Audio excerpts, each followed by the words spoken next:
Hey, remember what we're going out here for tonight? Tradition, pride, something that they don't have. Everybody understand? Yes, sir. We're playing for that Block S. And all those that's put this jersey on, these pants on, that's come before you. We're going out there playing for this community. Let's go get after them. Let's go. Let's get it right here, D. Let's go. They don't have the pride of a whole community sitting right out there ready to watch them kick their tail. They don't have what we got. Give everything you got. Wear their tails out.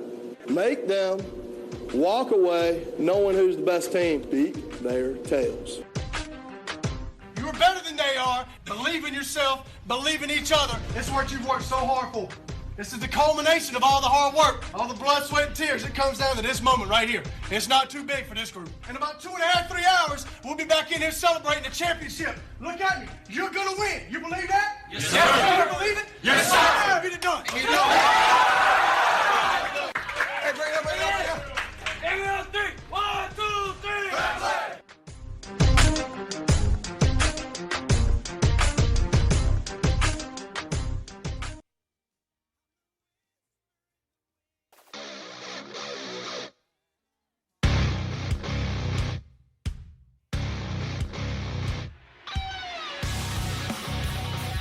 This is the Palmetto Preps Podcast with Tyler Cupp. Will Morris back in at QB. Play action fake. Good pocket. Good protection. Throws, and that's caught into the end zone. Touchdown. Lugoff Elgin. A 30-yard touchdown strike. Scores, analysis, recaps, and previews of the week that was. 1.6 seconds on the clock. Steps up. Fires for the end zone. Picked off. Batesburg-Leesville wins. The Panthers intercepted. That's Dontavius Morris. He's your hero. What a dramatic finish. And the week coming up in high school football. Back to throw. Now he's going to run toward the near side. 10, 5. Did he get in? Touchdown. He got it. Beautiful. Touchdown. Airborne. Play right there. Safari works. Touchdown. Follow us on Twitter at Palmetto Preps SC. High snap, BC pressure. No good. Wow. No good. Wide left, and BC stops him. Poetic justice, Mike. Poetic justice. Now it's time for the Palmetto Preps Podcast. Here is your host, Tyler Cupp.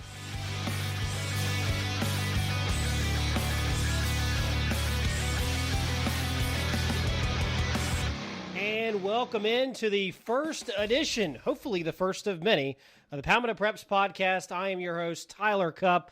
I want to thank Chris Clark and Wes Mitchell of Gamecock Central, of course, Palmetto Preps, a Rivals.com production, for thinking of me for this production and seeing if we can cover some high school football, not just through podcast form, but also on Twitter at Palmetto Preps SC. I am at Teacup Radio, and we're going to try this out. I'm going to try to get a co-host. We've kind of put this thing together a little quickly because we are inside the high school football season, about 3-4 games in, and we want to start covering this, put some content out, and see how this goes. I've got some good audio for you tonight. I've got Jed Blackwell out of GoUpstate.com, the Spartanburg Herald Journal. Jed Blackwell is one of the absolute best media guys in the state of South Carolina. He does it just as good, if not better than anybody. Ian Guerin out of Myrtle Beach, out of My Ori News, another fantastic media guy. We're going to cover the upstate. We're going to cover down in the low country in the PD with both those guys. Some big-time matchups this Friday night in high school football. Week 4 is upon us. And yes, I am one of those guys that counts week 0. This is technically week 4 coming up in high school football. So Jed Blackwell from the upstate talking about some big matchups, including Burns and Spartanburg. That's a huge game there. Then you have down in the PD with Ian Guerin. He's going to be taking care of Carolina Forest versus Myrtle Beach. You got 2 Division I commits, a future Gamecock and a future East Carolina Pirate are going at it this Friday night. So some big matchups around the state of South Carolina. Let me tell you a little bit about myself. I am a Midland-centric guy. I went to Lugoff Elgin High School, class of 2003. Shout out, go Demons. I have been doing radio since, I was 18 years old. I've been covering high school football since I was 17. I was doing the play-by-play for the Camden High Bulldogs, the rival of Lugolf-Elgin, my very first year in radio. I only did 6 games of play-by-play. I didn't tell a soul. Like 4 people knew. Nobody listened. It was a small AM wattage radio station, like 500 watts. It just barely fell off the tower. My mom was probably the only one listening just a mile from the station. But the bottom line was that is how I got my start in radio. And then I latched on to Cool 102.7 WPUB WCAM radio. That is where I am now. I do a lot of stuff outside the radio covering high school football. I've worked with the NFHS Network. I've worked with Cola Daily, still currently write articles and pieces for Cola Daily covering the Midlands area of high school football. And I've done a lot of broadcasts across the state of South Carolina in all sports. But high school football is a passion. It is the purest form of sport.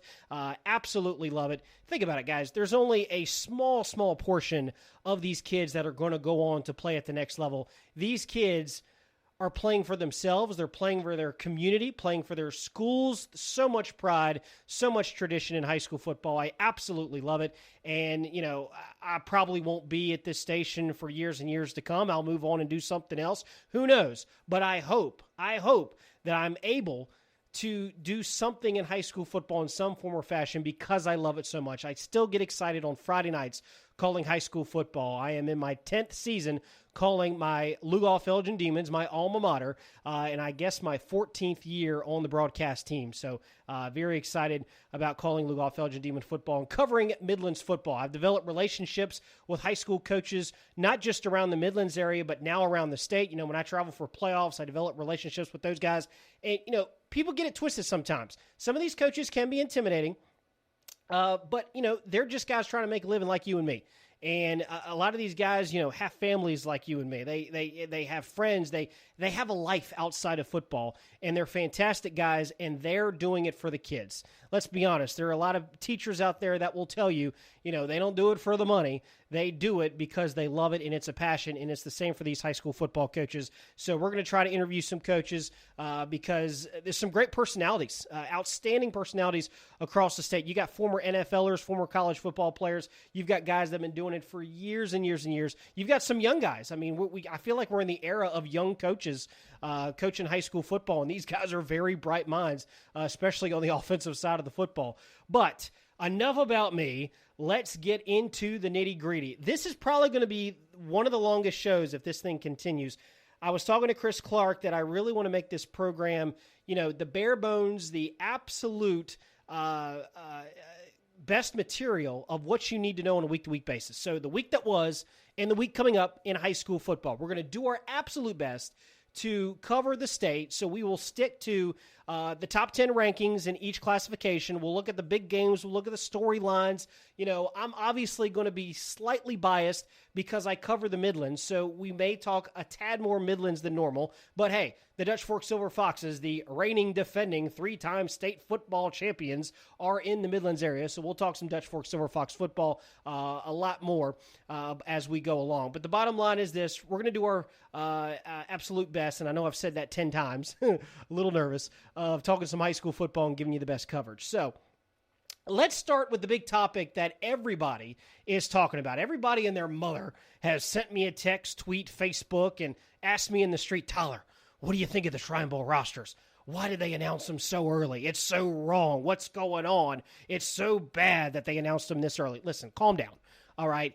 They've done this for a while now. This is a little earlier than normal. I feel like the Shrine Bowl rosters are normally announced later in September, first weekend of October. So this does seem a little early even to me as someone who's covered it over 10 years.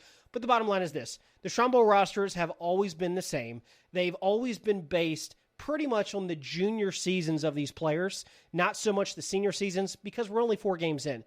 And secondly, the Shriners that put this together, they want the best of the best. They want the absolute best of South Carolina versus the absolute best of North Carolina. And that means the college commitments. You're going to have the Clemson kids. You're going to have the South Carolina kids. Division I football players that are headed on to the next level. That's who they want. Are there going to be some snubs in the Shrine Bowl? Of course there are. Are there going to be a little bit of politicking, you know, or coaches going to take some kids with them? Yes, that does happen. Are some of those kids undeserving? You will never hear me say that on this podcast. You will never hear me say this kid should not be there. All these kids have worked their butts off, and if they're going to get a chance to play an all-star game, great for them, all right? You'll never hear me say on this podcast, you'll never hear me bash a kid either, by the way.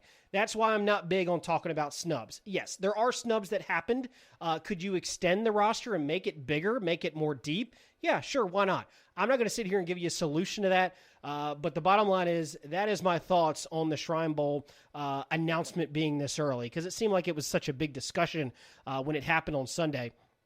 Let's get into this Shrine Bowl roster. 2019 South Carolina Shrine Bowl roster, you had a record number of kids make it from the PD or the Low Country, the Myrtle Beach area there. Record number of kids there. You only had a handful of kids from the Midlands. You had the two Dutch Fork kids, Jalen Hyatt and Irby.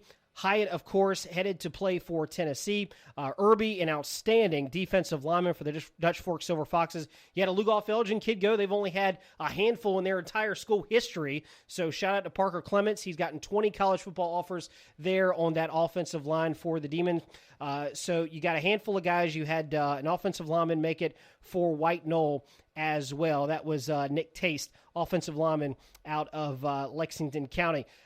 Obviously, a bunch of kids from the upstate. One of the notables, Tyler Venables, the son of Clemson defensive coordinator Brent Venables. He is a defensive back out of Daniel High School. I was okay with the roster.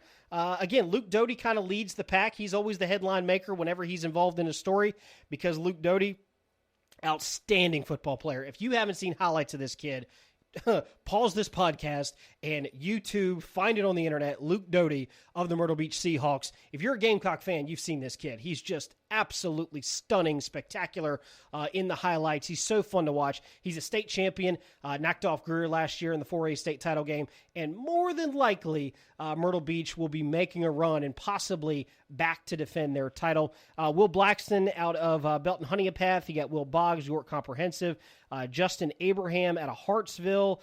Trying to see if any other names that kind of jump out to me. Tyreek Edwards, saw him last year, defensive back out of Rock Hill. Very solid player there. Quay Evans out of Chester High School, defensive lineman, 6'2", 275. That kid is a stud. Saw him in the state championship last year. Chester, of course, winning it in 3A. Some other names that kind of jump out to me. Hartsville had two players, Kayvon Hagler and Justin Abraham. Already mentioned him. Out of Dillon, Tyquan King. Of course, Dillon, always a powerhouse down there in the Low Country. Out of Gaffney, Jamari Littlejohn, an outside linebacker. Out of Burns, Buddy Mack, defensive back there. Your running back out of Nation Ford. This is a name I did not hear, and I hope I'm saying this young man's name right. This is out of the Rock Hill area. Nathan Maffey. I think I'm saying that right.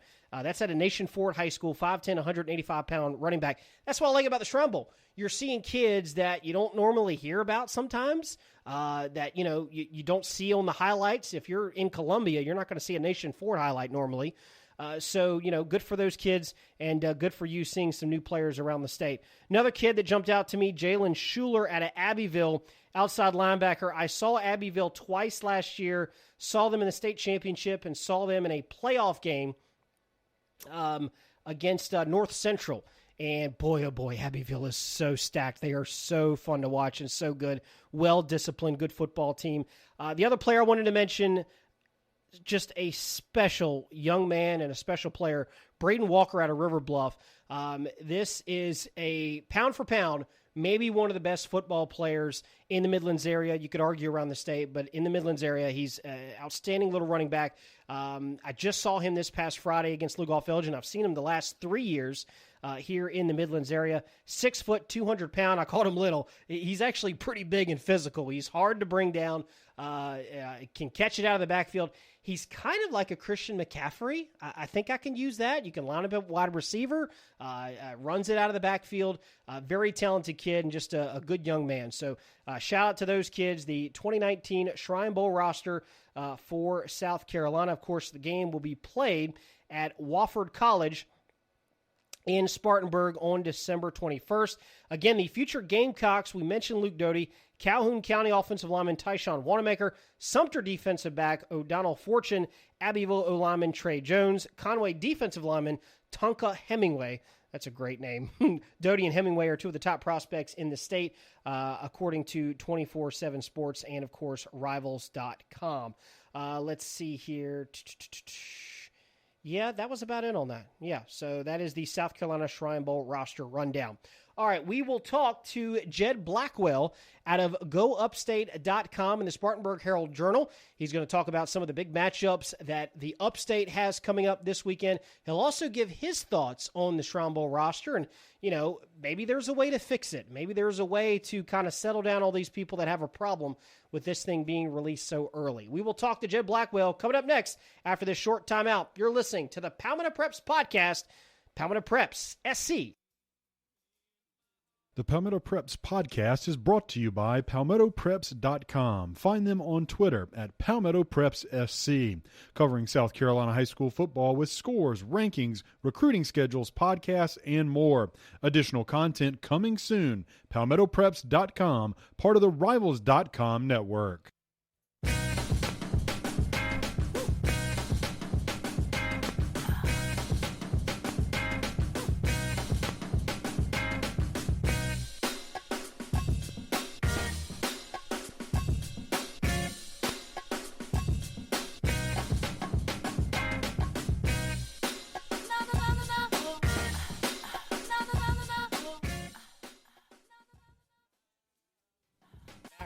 Preps podcast with Jed Blackwell of GoUpstate.com. The Spartanburg Herald-Journal covers sports in the Upstate, and a couple of big storylines this week, and a couple of huge games in the Upstate, including some ranked teams and some rivalries, as well as some Shrine Bowl selections we want to get into. I want to start with that, Jed Blackwell. We were talking about Shrine Bowl selections off air, and you had some very strong opinions on this. I said it in my open that everybody and their mother has got an opinion about the Shrine Bowl rosters being released so early. I feel like, you know, it's based on the junior seasons. The Shriners want the best of the best. They want the college kids. They want the commitments. But, you know, you brought up something interesting that there could be a way we can kind of change this a little bit. Yeah, I do think that there could definitely be a way to change it. And my idea of changing it is more having to do with the number of players than with when they're selected. I'll get into that first. When they're selected, I remember several years ago, Wayne Green, when he was head coach at BHP and head coach of the Shrine, not BHP, I apologize, Berea, and head coach of the Shrine Bowl, he wouldn't take a guy who he didn't have tape on from their senior year. If you didn't play your senior year, you were dismissed out of hand. And that was one of his guys. He had a guy who was a running back who would have made the Shrine Bowl. He could have taken him as a coach's pick. He didn't take him because he didn't have anything on him his senior year. That's kind of one extreme, but this is so far in the other direction. I think you've got to do something with these kids as seniors. But one way to eliminate some of this is to count the coaches' picks and just assume that they're going to be there. You got 6 coaches, and then you get up to 50 instead of 44, take 50. And those extra 6 don't count against your total number because they're the coaches' picks. It just makes sense to me, and then some of this controversy goes away. Talking to Jed Blackwell, the Spartanburg Herald-Journal, and GoUpstate.com. You've got some big games coming up this weekend. You've got Burns and Spartanburg, which is always a big one. Let's see. You got a couple other big ones here involving ranked teams. So let's jump into that Burns-Spartanburg game. Tell me about that one. That's going to be a really big one. The Rebels are rolling. Had a big win over Huff last time out, and Spartanburg was out of state last time against Archer from Georgia. They both had a week off, and now they've had their bye from the week 0 games, and now they're jumping in and playing one another. This Region 2 5A grind is just is so tough, and any team that emerges out of here as a playoff contender is generally in the conversation a couple of weeks down the road. Spartanburg's got a lot on the horizon. They're opening their new stadium next week. They'll have Hillcrest coming in to do that. They can't get caught up in the hype of that, though, because Burns is right there. Rebels are up to 2 in this week's South Carolina media poll. I think they're every bit deserving of that ranking. It's going to be a good game, but I think Burns outlasts them. I really do. Their defense has been playing lights out. And you mentioned some Shrine Bowl guys like Rajay Harris and Buddy Mack. Buddy Mack plays defensive back for the Rebels. Rajay Harris plays running back. Those are 2 of my 5 Shrine Bowl guys right there. And I do think that they will I think they'll have a lot to say about the outcome. And then Spartanburg's got a Shrine Bowler as well. Henry Bishop will be the kicker.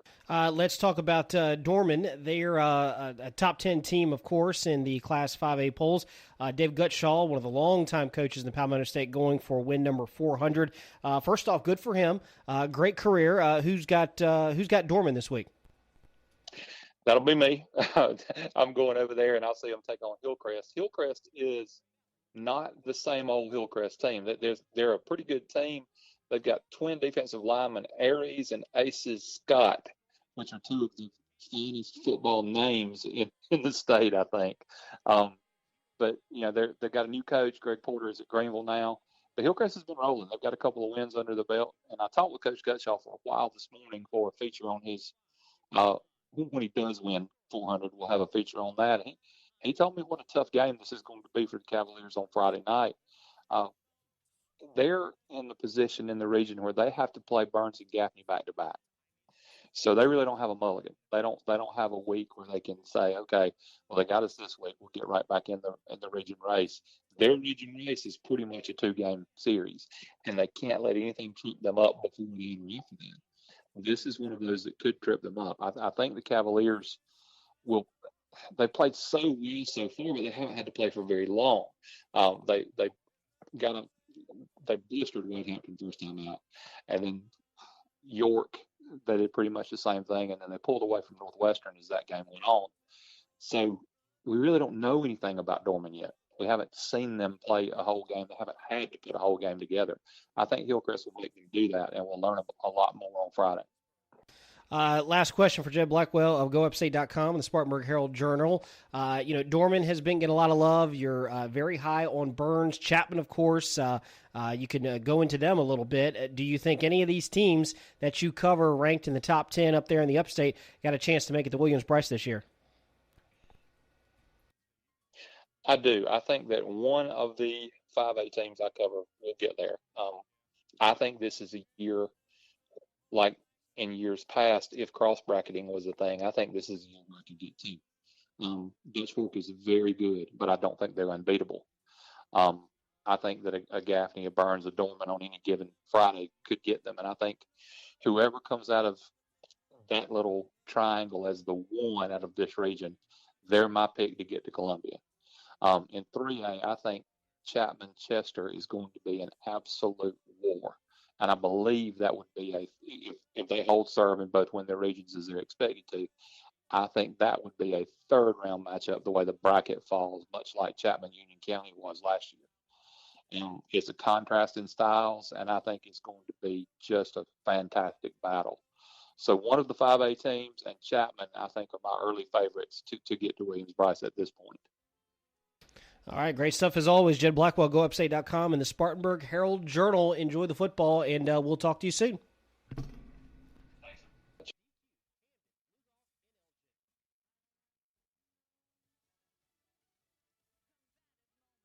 The Palmetto Preps podcast is brought to you by PalmettoPreps.com. Find them on Twitter at PalmettoPrepsSC, covering South Carolina high school football with scores, rankings, recruiting schedules, podcasts, and more. Additional content coming soon. PalmettoPreps.com, part of the Rivals.com network.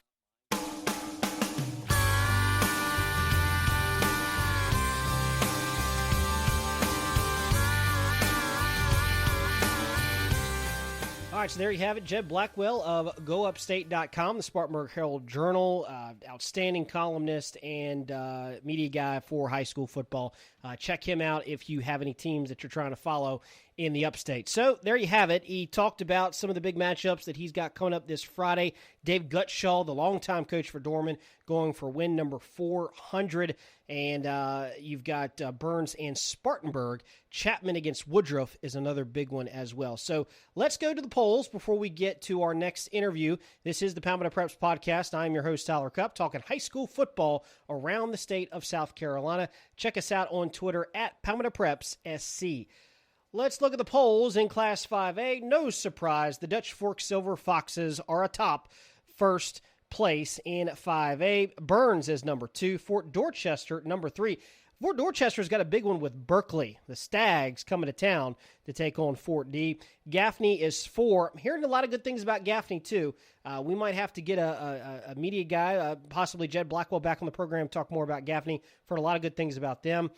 Dorman 5, TL Hanna 6. Sumter is 7. Sumter's a sleeping giant. Let me tell you that right now. Sumter, I will see them in 2 weeks when they face Lugol-Felgen.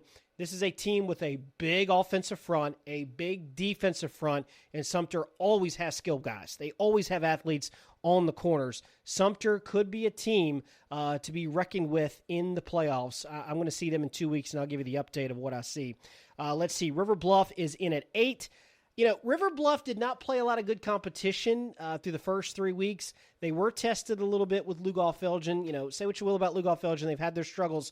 But defensively, the Demons have done some good things under the Matt Campbell era. But I was impressed with River Bluff's defensive line.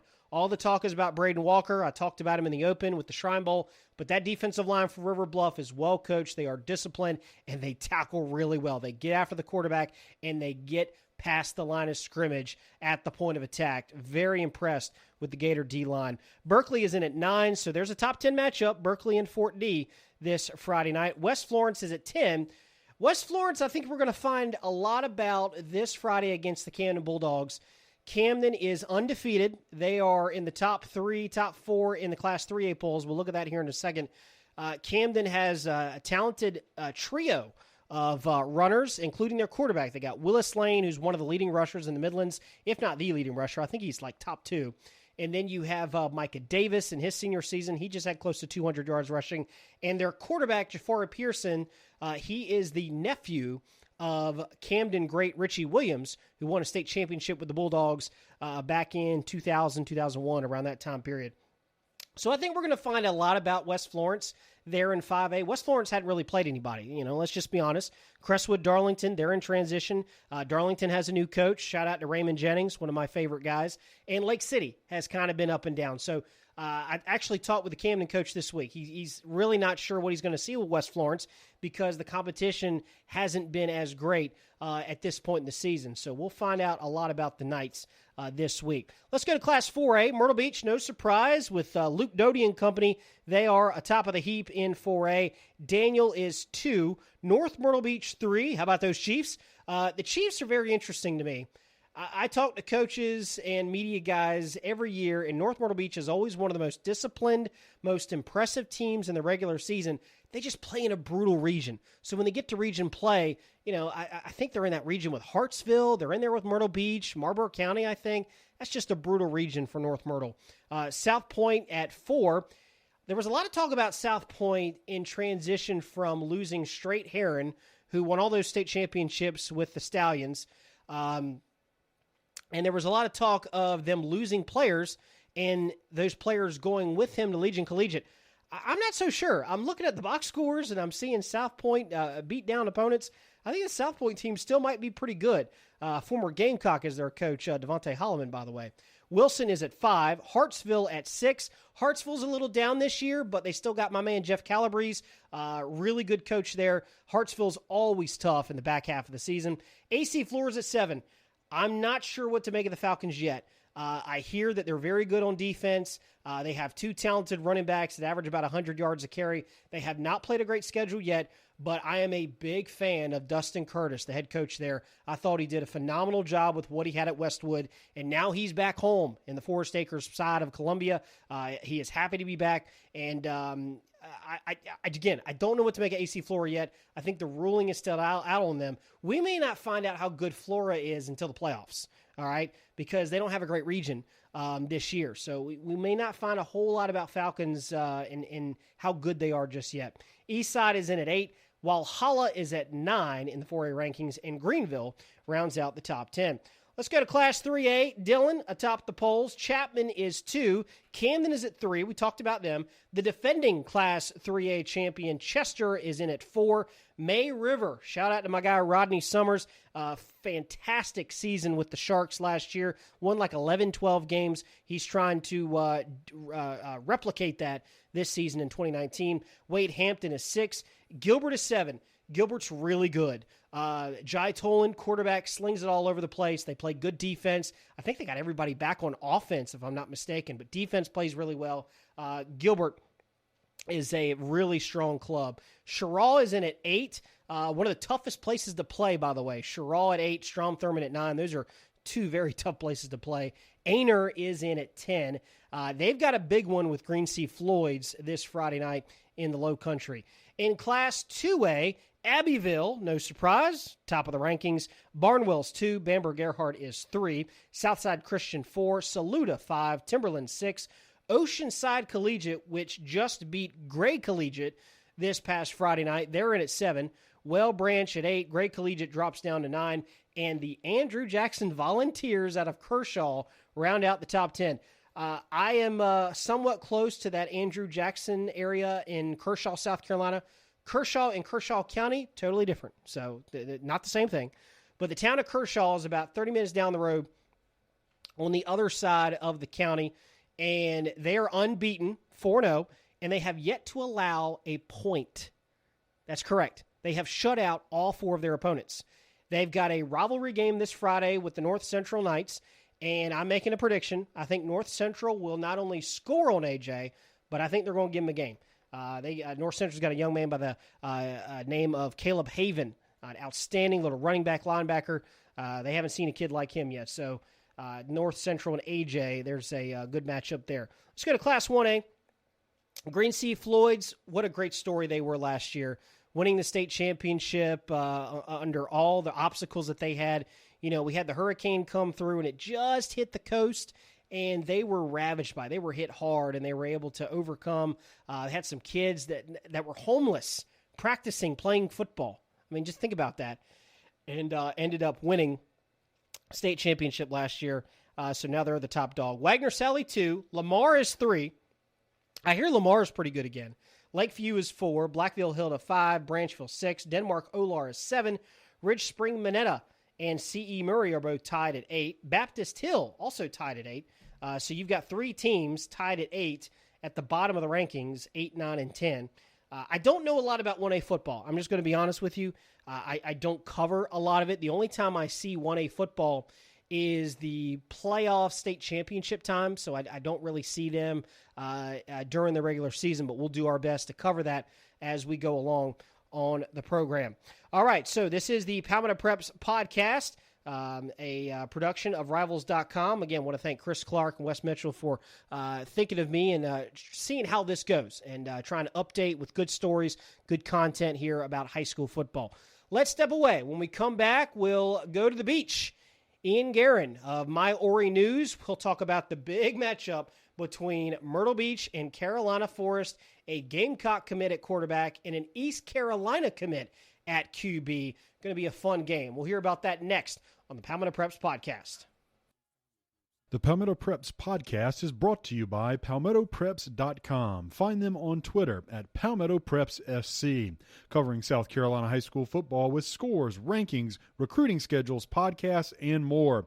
Additional content coming soon. PalmettoPreps.com, part of the Rivals.com network.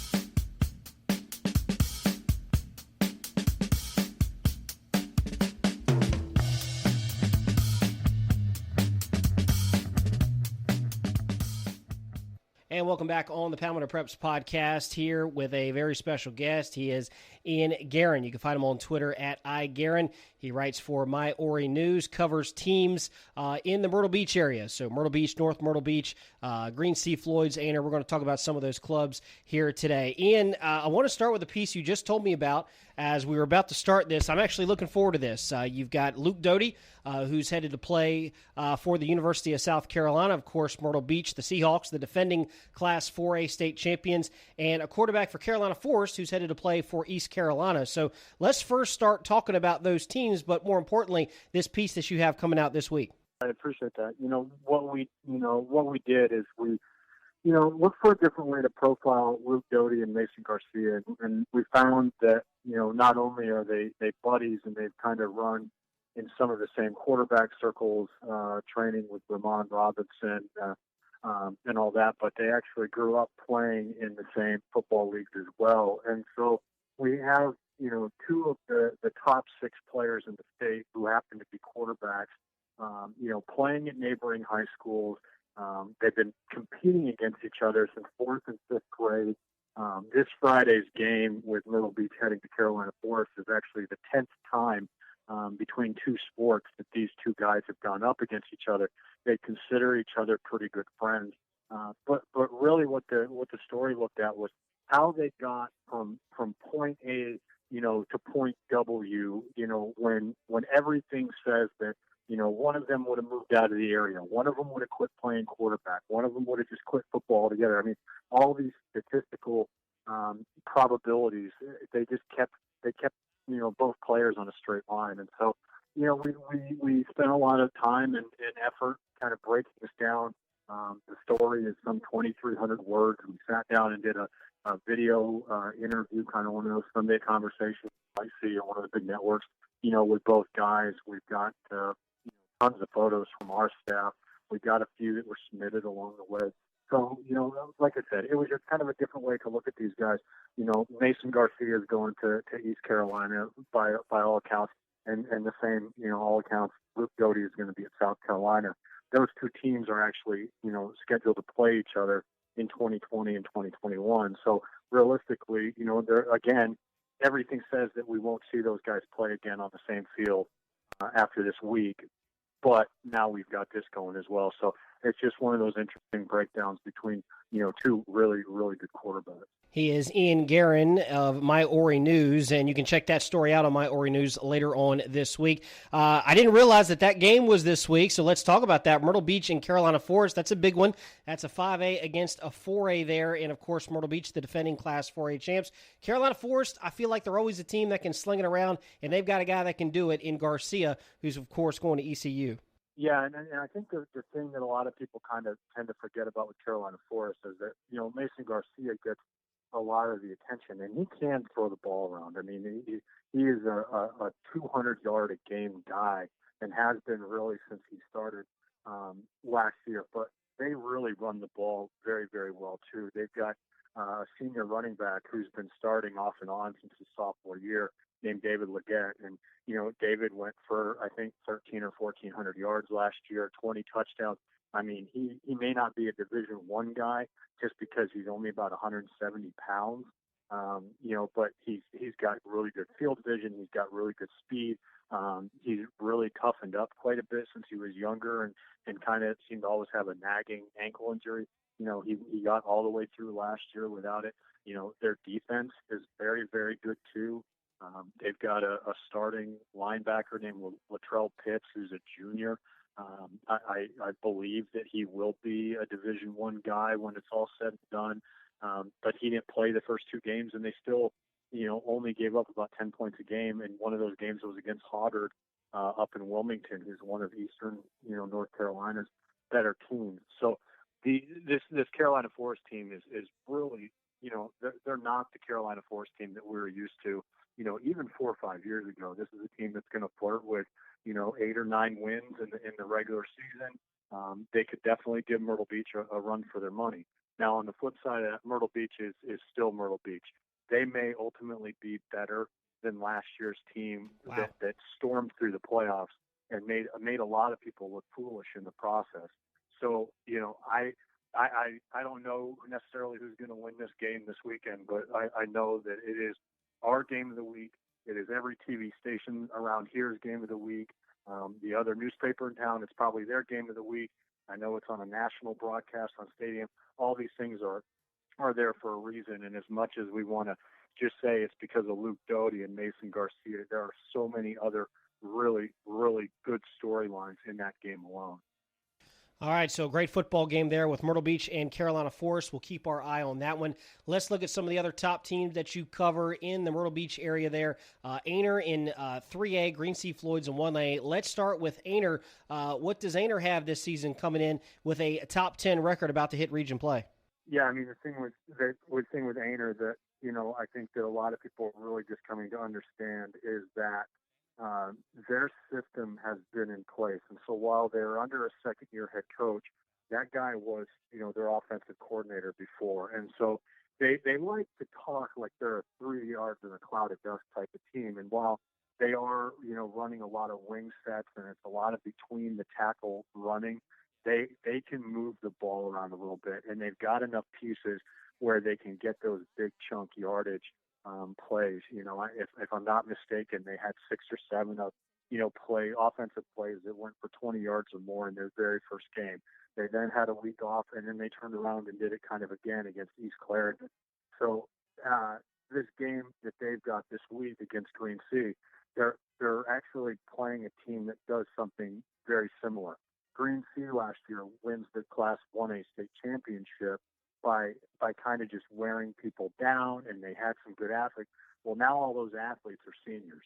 And so what they're doing is you're seeing 40 and 50 and 60-yard scoring plays, just over and over again. And I think that Green Sea, after their 3 games, I think they've already got 7 scoring plays of 40 yards or more.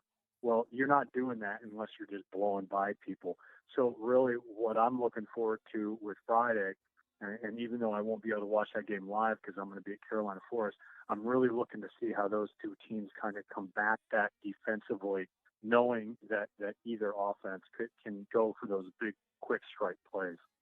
Yeah, so the 4 big teams there in that Myrtle Beach area, outside of North Myrtle, who's having a pretty solid season, are all going up against each other.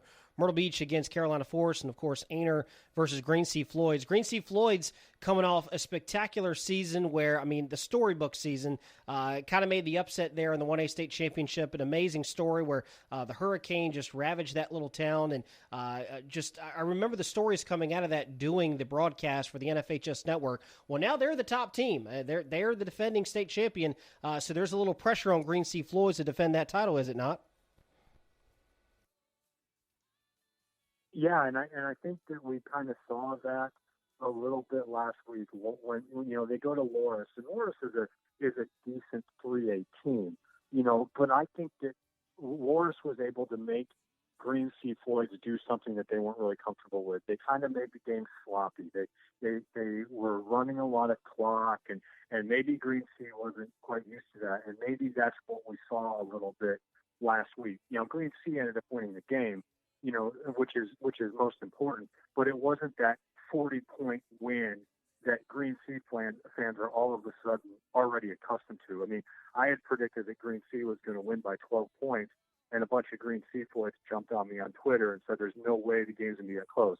Well, they obviously don't remember 3 and 4 years ago where this team would win 3 or 4 games in a year. It was considered a success.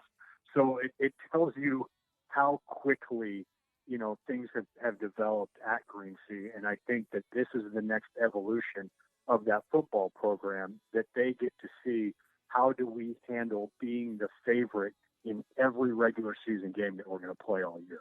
Last thing with Ian Guerin of My Ori News. You can check out that story he's doing on Doty and Garcia, the 2 quarterbacks facing each other this weekend, and 2 quarterbacks headed to play Division I football at the next level, South Carolina and ECU respectively, in My Ori News later on this week. Ian, last thing, Shrine Bowl selections for the Myrtle Beach area. Luke Doty, of course, leads the pack. Who else made the Shrine Bowl roster?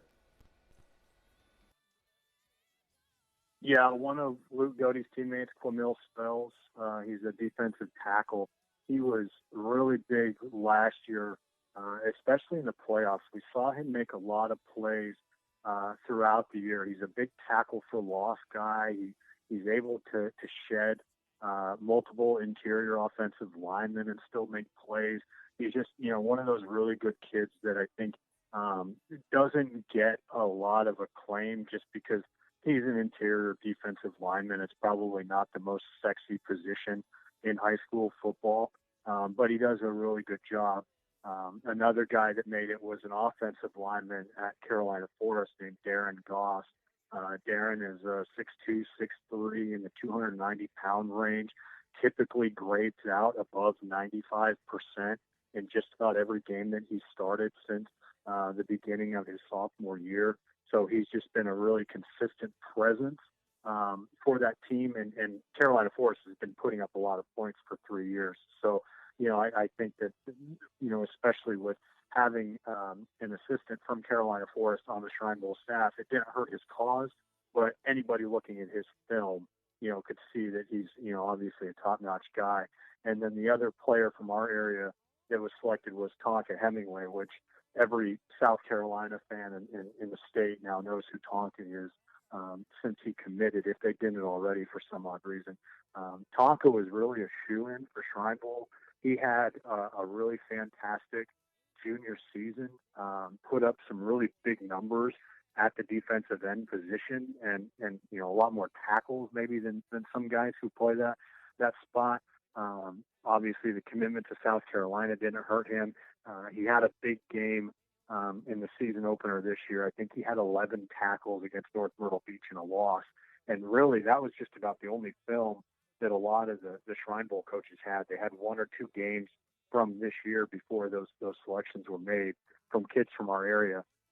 What that means is it probably ultimately cost Mason Garcia a spot. Dean Boyd said that Mason's an alternate, and if there's an offensive opening, he's going to get it. Another kid that they were considering was Ramsey Lewis, who is playing quarterback at North Myrtle Beach, but he's really a running back, at the quarterback position. And again, Dean Boyd had said that Ramsey was an alternate as well. So, maybe we end up with 6 guys, but even realistically, just having 4 from Horry County, it's the most that the county's ever had in 84 years of Shrine Bowl games. So I don't think anybody is going to scoff at it anytime soon. All right. He is Ian Guerin of the My Ori News. You can check him out on Twitter, Guerin on Twitter. Ian, appreciate the time. And, enjoy the football this weekend. You got one of the games of the week with Myrtle Beach at Carolina Forest. The Palmetto Preps podcast is brought to you by PalmettoPreps.com. Find them on Twitter at PalmettoPrepsSC, covering South Carolina high school football with scores, rankings, recruiting schedules, podcasts, and more. Additional content coming soon. PalmettoPreps.com, part of the Rivals.com network.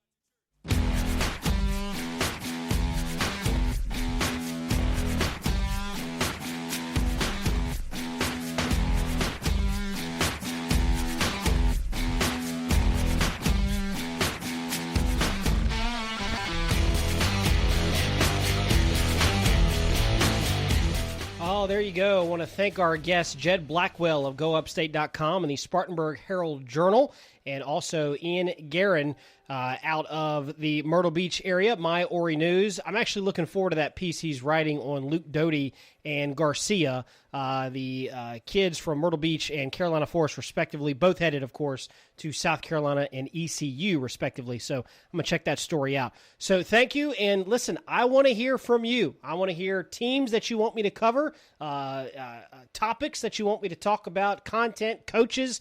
I really want to get a co-host on this. That is kind of my goal. I really feel like the show would be better as a conversation about high school football. I've got some coaches in mind. The problem is getting them in studio during the football season on a Tuesday or a Wednesday. So we're going to try to figure that out. We may use some Skype, but the bottom line is tell me how we can make the show better. This is really a spec ad, if you will, a spec podcast, just to see what people like, what they think of it. I'm going to try to make it more opinionated. And again, more of a conversation and appreciation of high school football, keeping you up to date, whether it be the rankings or the recruitment of players, the big games, the big stories. Going to do our best to keep you updated on all that stuff with the storylines in the state of South Carolina with high school football. So once again, thanks to Chris Clark, thanks to Wes Mitchell, Rivals.com, GamecockCentral.com, and PalmettoPreps.com. Good night.